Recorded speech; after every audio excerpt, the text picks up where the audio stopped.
আজকে আমরা কাল্টিভেশন জগতের দারুণ একটা গল্প নিয়ে কথা বলবো। এখানে আছে হাই স্টেক্স ব্লাফ আর এমন সব পরিস্থিতি যা থেকে বেরোয়া প্রায় অসম্ভব। গল্পটা শুরু হচ্ছে আমাদের মেন ক্যারেক্টার বা এমসিকে দিয়ে। সে এক রহস্যময়ী মেয়েকে বাঁচাতে গিয়ে নিজেই একদম কোণঠাসা হয়ে পড়েছে। তো চলুন দেখে ঠিক কী হচ্ছে। আর ঠিক তখনই একদল শত্রু এসে তাদের ঘিরে ফেলে। তবে তাদের উদ্দেশ্য কোনো এলাকা দখল করা না, তাদের লক্ষ্য হল ওই মেয়েটা। কারণ তাদের কাছে মেয়েটা নাকি এক অমূল্য সম্পদ। অবস্থাটা একবার ভাবুন, আমাদের হিরো হলো গড ট্রান্সফরমেশন লেভেলে, আর তার সামনে দাঁড়িয়ে আছে মানা স্টেজের এক বিশাল বাহিনী।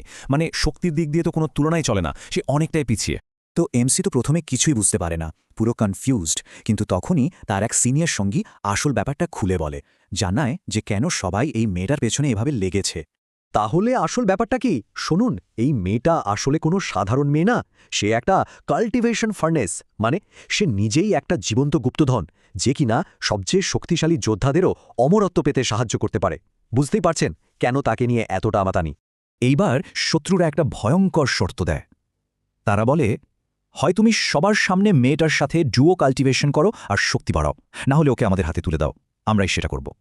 মানে কি একটা জঘন্য প্রস্তাব, ভাবা যায়। আর যেই না একজন শত্রু মেয়েটার দিকে এগোয় ওকে ধরার জন্য, অমনি এক অদ্ভুত অবিশ্বাস্য শক্তির ঝটকায় লোকটা ছিটকে গিয়ে পড়ল বহু দূরে। তখনই বোঝা যায় যে মেয়েটার নিজের মধ্যেই ইমমর্টাল লেভেলের শক্তি আছে। মানে সেখানে যতজন ছিল তাদের সবার মিলিত শক্তির চেয়েও অনেক অনেক বেশি। এক মুহূর্তের জন্য তো মনে হয়েছিল যাক, খেলা ঘুরে গেছে, ওরা এবার বেঁচে যাবে। কিন্তু ঠিক তখনই মেয়েটা এমন একটা ভুল করে বসে যা সবকিছু আবার পাল্টে দেয়। সে সবার সামনে চিৎকার করে বলে ফেলে যে সে আসলে নিজের শক্তিটাকে কন্ট্রোল করতে পারে না, আর তার শরীরে এখন আর কোনো শক্তিই বাকি নেই। ব্যাস, এই এক কথাতে সে আবার সম্পূর্ণ অরক্ষিত হয়ে গেল।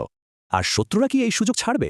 তারা সাথে সাথে আবার অ্যাটাক করে। কিন্তু এবার এমসি তার আসল তাসটা বের করে, তার মাস্টারের দেয়া একটা মারাত্মক শক্তিশালী জিনিস। এটা ছিল একটা চুল্লির মতো দেখতে আর্টিফ্যাক্ট। এমসি ওটা ব্যবহার করার সাথে সাথেই একজন শত্রু চোখের পলকে ভস্ম হয়ে যায়। আর ঠিক এখান থেকেই শুরু হয় এমসির আসল মাইন্ড গেম।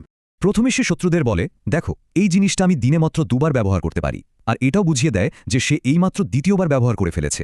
শত্রুরা যখন ভাবে যাক এর তো শক্তি শেষ আর আবার অ্যাটাক করে, তখন এমসি এমন ভান করে যেন ওর হঠাৎ মনে পড়েছে আর বলে, ওহো ভুলেই তো গেছিলাম, এটা তো 3 বার ব্যবহার করা যায়, বলে আরেকজন শত্রুকে শেষ করে দেয়। এতে শত্রুদের মনে ভয়টা আরও গেঁথে যায়। আর সব শেষে সে তার ফাইনাল কার্ডটা খেলে। সে একদম সোজা সাপটা বলে দেয়, আসল সত্যিটা হলো এটার কোনো লিমিটই নেই, আমি যতবার খুশি এটা ব্যবহার করতে পারবো। এই কথা শোনার পর শত্রুরা তো ভয়ে আর দ্বিধায় একেবারে জমে গেছে। আর ঠিক এই সুযোগটাই কাজে লাগায় এমসি। সে তার শেষ এবং সবচেয়ে বড় চালটা চালে।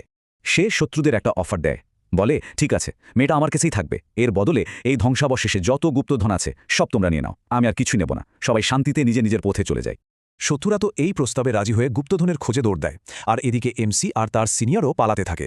পালানোর সময় সিনিয়র তো এমসির মহানুভবতার খুব প্রশংসা করছিল। কিন্তু তখনই আসল টুইস্টটা সামনে আসে।